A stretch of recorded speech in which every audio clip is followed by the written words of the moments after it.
Hey there, podcast listeners. Exciting news. My new audiobook, The Short Book Formula, a financial professional's guide to writing a book in 6 weeks to attract ideal clients, is out now. And the best part, for a limited time, we're offering this audiobook to you for free. Hurry over to www.theshortbookformula.com and claim your copy now. And now, on to our show.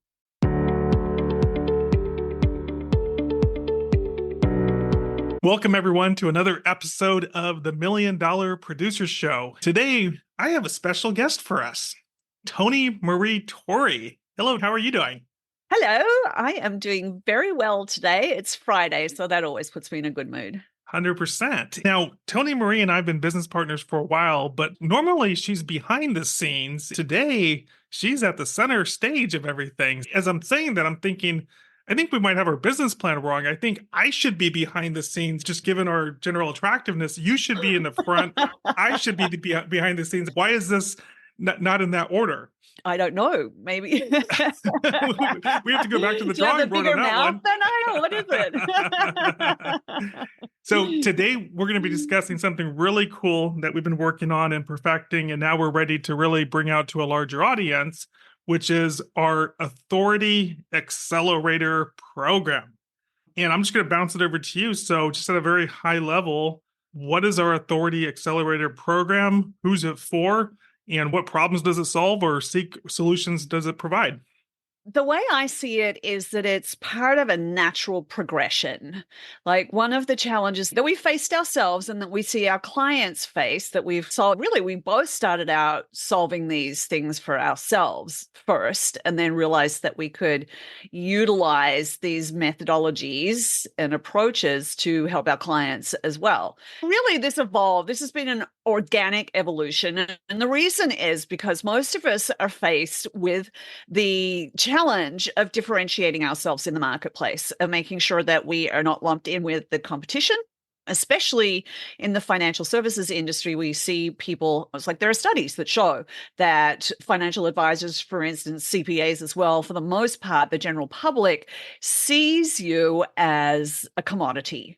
Right. And obviously, that is not the best way to attract clients. It's not the best way to share your expertise. And it's certainly not the best way to put yourself into the position where you are prescribing rather than selling. And really, as Paul and I, we laugh about the early part of our history where we were trying to sell and like how difficult those conversations were. Whereas now we find ourselves in a position where, like the pretty girl at the dance.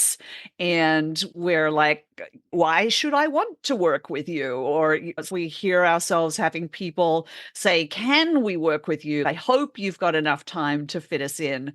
And that's a really lovely place to be. And so there are ways in which we can do that. And we believe that one of the first ways in which you can do that is to become a trusted authority, or AKA an author. And then once we've become an author, then really the next question that we see that happens with our clients, because we help our clients become published authors in 6 to 12 weeks. And then the next question is, great, I've got a book. Now what? I just want to go back to something that you were saying is that I love the pretty girl at the bar analogy. And that's not something that Tony said to brag in any way. It's what we all want and desire for ourselves in order to be positioned correctly. We don't want to have to chase down prospects, have them ghost us, as the saying goes. And then what happened? I thought we had a great call. We want to flip the script there. We want to make it where prospects are more likely to come to us, to schedule with us, and see us as that true expert or that true advisor.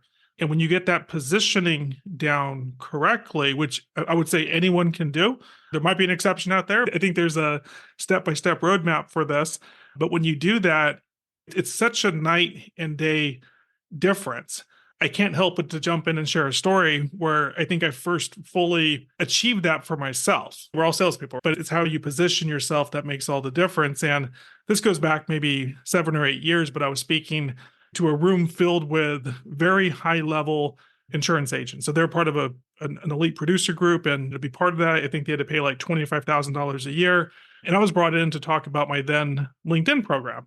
I spoke to 2 packed rooms filled with these very successful producers, and I knew the positioning that I had. And what I knew was that I would have more people interested in talking to me and working with me than I could realistically handle. So I very strategically, at the end of my talk, said the next step is I have an application. And so if you'd like to talk to me about my services, fill this out, and it's $1,000 to have that conversation. And it was amazing because these are successful, smart people.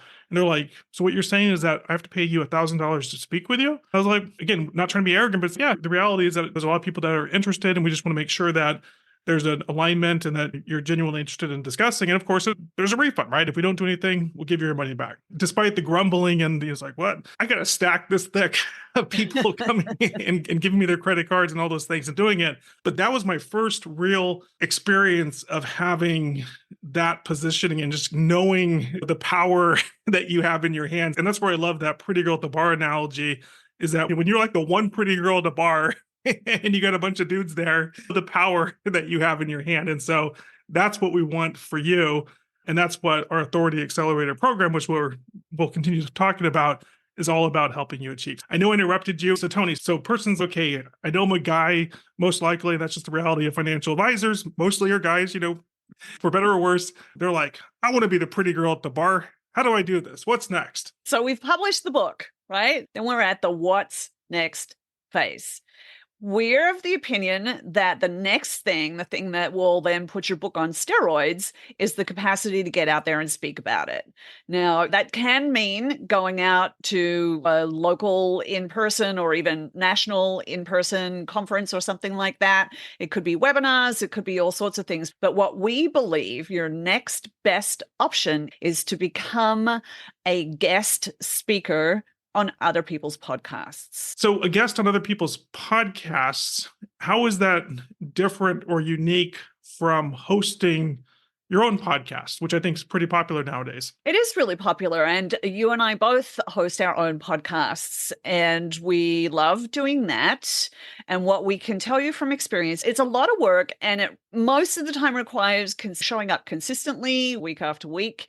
And we want you to be in the business of operating your business, not working on your business, not in your business. And doing a lot of that podcast hosting work can be the working in your business rather than on your business activity. And here's the other thing, and this is just from us working with hundreds and hundreds of financial advisors, is that most financial advisors that we've worked with, guess what they want to talk about? Their service, their products, their message. And to have a podcast, now you can do what's called a solo podcast, and you can talk those things out. But typically what a lot of good podcasts are that get audience is guest podcast, meaning that you invite someone to be a guest. You invite them to tell their story, which has its place and is great for its own reasons. But you're in the role of a host. You're in the role of asking good questions, and the conversation is largely all about them, not about you and what you want to talk about, which is your message, book, product, services. And so what I love about guest podcasting is that it flips the script, right? It is all about making you look good and asking you thoughtful questions about your book and who you are and what you do. Yeah, you're automatically the star, right? You're automatically the trusted expert. And you are automatically introduced to a whole new audience of people that you maybe otherwise wouldn't have access to. And not only that, but when you get on these shows that are popular, let's think Joe Rogan at one extreme. I'm not suggesting that if you can get on Joe Rogan, go for it. But even with a little bit more modest audience, we'll say, is that the host has spent years cultivating and developing this audience, this relationship with audience. So the audience comes in, they listen, and they trust the host to some degree. So even though the host isn't necessarily saying, I endorse this person, you should go work with them, because that's not the format of a podcast, you're getting this soft endorsement, meaning that they've decided to have you on their show. They're asking you thoughtful questions, making you look good. And so to the audience's perspective, you're essentially getting a one-to-many referral. It's amazing the power of that transfer of trust. One of the other things that I love about this too is that if you're going out there and you're doing some kind of keynote speech or even like a breakout room or something like that, it's so all on your shoulders and it's stressful. We all know that almost everyone thinks public speaking is scarier than death. I think it's the least intimidating way of getting out there and public speaking. One of the things that has to happen in order for you to take your business to the next level is you need a change in identity.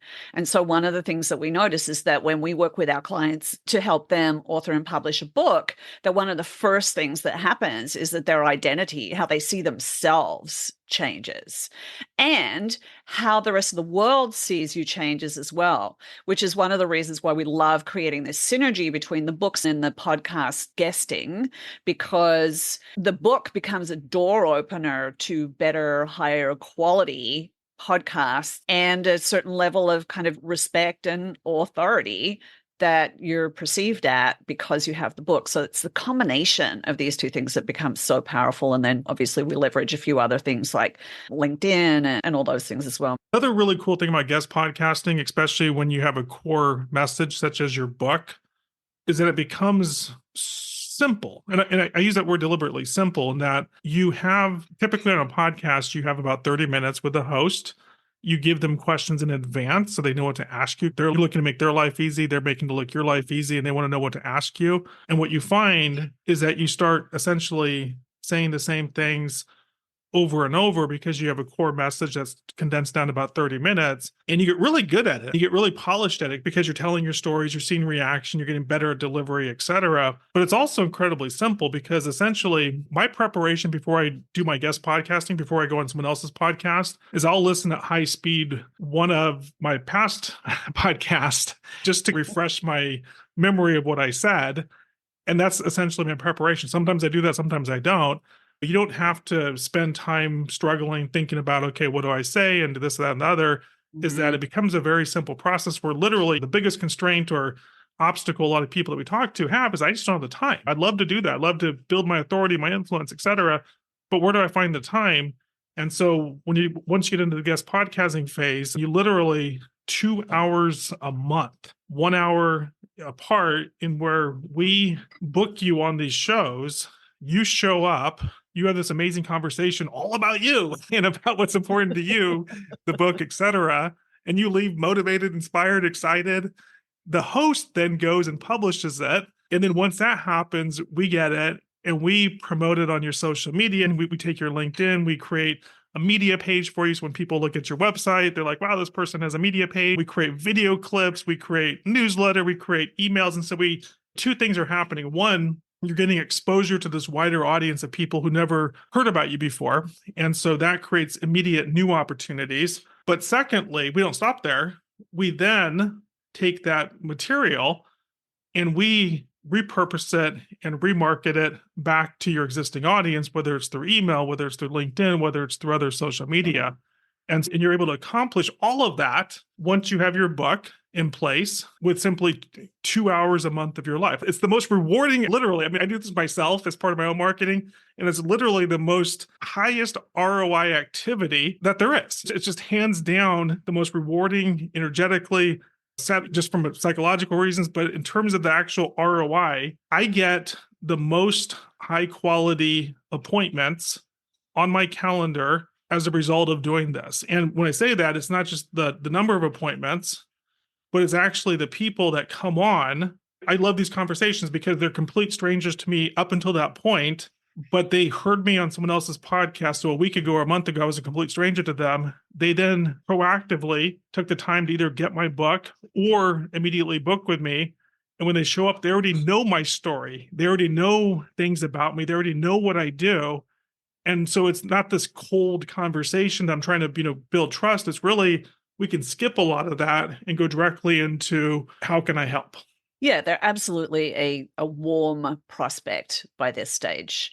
And let's talk about some of our clients who have had great experiences with this approach. So John Cutton, is someone Mhm. that we work with that we know and love. And if you're not familiar with him, he's a Barron's Hall of Fame advisor. He does approximately 10 billion in AUM. John is highly influential. He has other advisors that work under him in his business, and he attracts really high quality talent, partly because of his public reputation. We're working with John on a variety of different books. We have a roadmap for 4 books. We have Okay. one completed, and we're actively working on the second book as of this moment. So John also leverages the guest podcasting, and he has his own podcast as well. And we don't want to say don't do that, because that can be a good idea. We're just trying to give you like a good sequence, some sequential steps that you can go through in your business. And obviously, the more money you're making, the more people you can hire to help you, all that kind of stuff, the more time you're free, the time you can free up in order to do things like host your own podcast, for instance. So we're not saying don't do it. John's an example of someone who does do that. He does all three. He's got the authorship, he's got the guest podcasting, and he has his own podcast as well. So he's got all those three pieces of the strategy together. And just to reemphasize that, we like all three. We like all three approaches, but depending on where you are today, step number 1, publish your book. When you have your book, step number 2, guest podcasting is the fastest and easiest way to build on that. And then at some point in the future, when it makes sense for you, then having your own podcast is a great strategy, but you want to think about it sequentially in that order. Let's talk about another example, and I'll share this one. So Alex Sonkin, we've been working with him for, I want to say it's almost 6 years now. And we worked with him in a variety of capacities, LinkedIn marketing. We help him do an annual summit called the Due Diligence Project Summit. We're actually doing this in May of this year, which is great. It's for CPAs. And over that time, we've developed a number of strategies, but some of the consistent strategies and core strategies that we've done for him. And even before I say that, so Alex, I would say he's a genuine thought leader for CPAs. And so a lot of advisors have an aspiration and a goal of developing CPA relationships for reasons that I think are obvious to many people listening to this. But I think a lot of them are struggle in doing that. So Alex is one of probably a handful, if not less, of thought leaders in the US that have successfully built out an organization that's geared towards attract influential CPAs, elites that work with multiple ultra high net worth clients to him in both an educational capacity as well as a collaborative capacity. So they have a host of different strategies that they actively work with to help ultra high net worth people significantly reduce their taxes. He's been doing this for 20 years, even before we started working together. So he's built a lot on his own. And the past 6 or 7 years, we've been working with him. So in that time, we've helped him write his first book. A couple years later, we helped him revise and republish the same book. We've helped him come up with his own podcast. And we've also helped him do guest podcasting. So guest podcasting is something that Alex has been doing consistently over time to continue to build out his reputation, his thought leadership, get the word out there to his ideal target audience, which is these high-level CPAs. And because it's so much fun and there's so much reward, it's one of the reasons why we are constantly sourcing and expanding our network of relationships with podcast hosts. And we have this, I think this is an important point to bring up, is that we have criteria. It's not just any old podcast out there. We have this specific criteria. The podcast needs to be at a certain level of maturity. There needs to have been a number of different episodes. The host has to be doing some proactive marketing, all that kind of stuff. So it's not just like throwing you a bone saying, go on Joe Schmo's podcast who's got 2 episodes under his belt, right? So we have criteria for what we consider to be a quality podcast to guest on.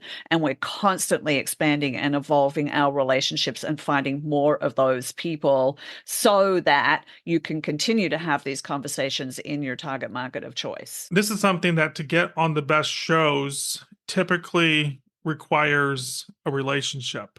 I don't know about you, but how many times have you received an email from someone who you don't know, who's probably a virtual assistant out of the Philippines, that says, hey, so-and-so would like to be on your podcast. And that goes immediately to my trash because there's no relationship there. It would take a lot for me to actually pay attention to that. And that's a very low reward activity where you could potentially throw out hundreds of email requests, and whether you do it or you hire someone, an assistant to do it, and they're doing this and they're not getting any traction. And then it becomes, this thing doesn't work. And that's not the case whatsoever. You need to get on the show. But to get on the show, I think there's really two key ingredients. Number one, as we've talked about, the book is your passport. The book is something that differentiates you because when the host sees that you have a book, they now see you as more of an authority figure with a message to share.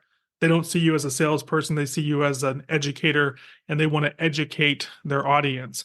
And two, just having that relationship with the host and being able to leverage that. And that's what we do as a company is we build these relationships out. That helps it so that we can consistently book you on 2 podcasts per month, and you don't have to do any of that legwork. Yeah, absolutely. The relationship is so important. And I just want to call out, like you say, when you get those cold emails essentially saying, hey, I want to be a guest on your podcast, you just take them straight to trash. What I would say is that it actually damages my relationship with that person that does that kind of outreach. So it's not even a neutral response. It's, I think, less of someone that comes to me that way. But when you have this professional team, like when a podcast host is receiving this invitation from someone who's already got a reputation within the industry and they've probably had guests through you before, it's a very different kind of dynamic. And therefore, it does make it possible for us to create these consistent bookings for people. Before we wrap up, so Tony Maree, do you like Tony or do you like Tony Maree? I go back and forth. You get away with Tony because you're grandfathered in, but I do generally go by Tony Maree. And one of the reasons why is that Mr. Tony Robbins actually told me I needed to get back more in touch with my feminine side. I was being too much of a lady boss for my own good. And Maree is my middle name. So I bought, and not only that, because it's spelled a little weird too, I get all the domain names, all the email addresses, everything like under Tony Maree, TonyMaree. Nice. So Tony Maree, or as I like to say, Tony, but not Tony Robbins. So you mentioned Tony Robbins, so he's pretty well known. So what other famous people come to mind when we think of famous people? When I think of famous people, I think of how wonderful it can be to be associated with famous people. And we have this client that we've been working with for 4 years? About 4 years now. Yep. The fabulous Mr. Mark Miller. And Mark is very closely associated with the Hilton family. Mark is the CEO and president of Hilton Tax and Wealth Advisors, and he's also the manager of the Hilton family office. Now, I do have to just jump in and say that he has not yet given me an introduction to Paris. I'm waiting for that. I guess I need to wait a little bit longer. Yeah, I want her to be my bestie too. But what we love about Mark is that he's been going through this process. 4 years ago, we helped him publish his book, The Tax-Free Business Owner. Mm-hmm. And then we just recently revamped it because oftentimes the environment changes, things change. And so he's been leveraging that and our LinkedIn marketing for 4 years. And we're actually helping him write another book as well called Hilton Wealth. Mm-hmm. And now he is at the point where this is great. I've gotten a whole lot of benefit. And in fact, we had an interview with him, or you had an interview with him where he was saying he was closing he had an 80% close ratio. Yeah, this gets into just the power of a book in and of itself. But right. From essentially what I would describe as cold leads, he told us, and I believe him. His people track it, right? His people track it. Yes. Now, to be fair, I've not done an independent audit, but these were the numbers that he gave me, which is that he's closed 80% of the people that scheduled with him that showed up on his calendar, which is an amazing track record. And this is with people that are not just your regular mass affluent person, but these are with high net worth and ultra affluent people. Yeah, absolutely. And so we've seen the power of the book and book plus LinkedIn marketing. And he's been social media marketing, and now he's ready to do the next thing. So the next thing we're doing is the guest podcasting. And we just recently launched that for him.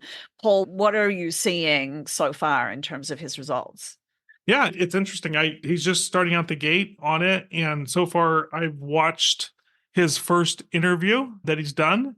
And what I love about it is just, it's all about the book. It's all about the positioning that we did with the book. It's about the tax-free business owner. The host in this case, he has a podcast for real estate investors, which is a perfect audience for Mark, given what he does in terms of advanced tax strategies. And the host was like just asking question after question.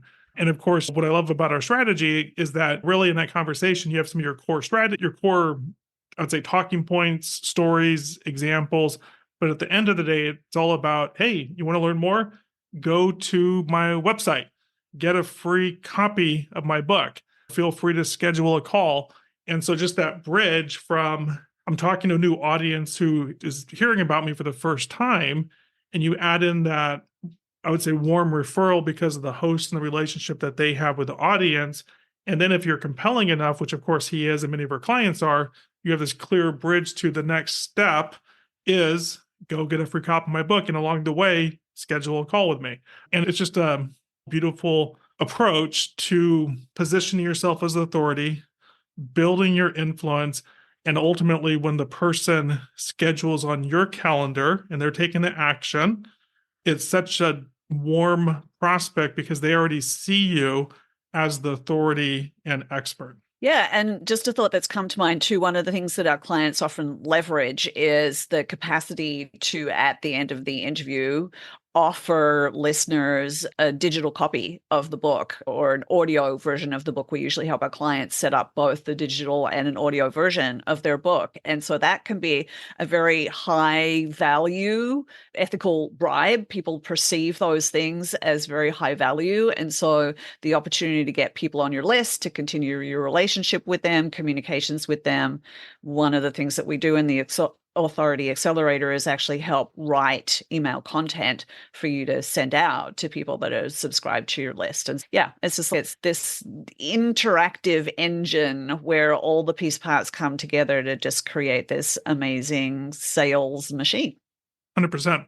So just in wrapping up, if you're listening to this, if you've gotten this far with this is my call to action. So if you're already a client of ours and you're listening to this and you're interested in the Authority Accelerator Program because you're working on writing your book or you have written your book and you're ready for the next piece, simply email me at paul@moreclientsmorefun.com and we can talk about this in more detail.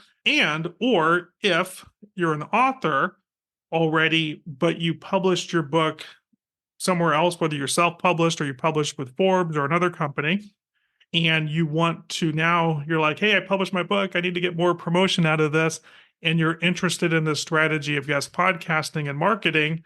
Same thing, simply email me at paul@moreclientsmorefun.com. I'm happy to set up a consultation and see how we can work together to take you from what I like to say from author to authority. Any final words on your side? Just do it. I like how you took my long-winded sentence and just made it really concise. Just do it. 3 words, call to action. I love it. Thanks for listening, everyone. All right. Bye for now.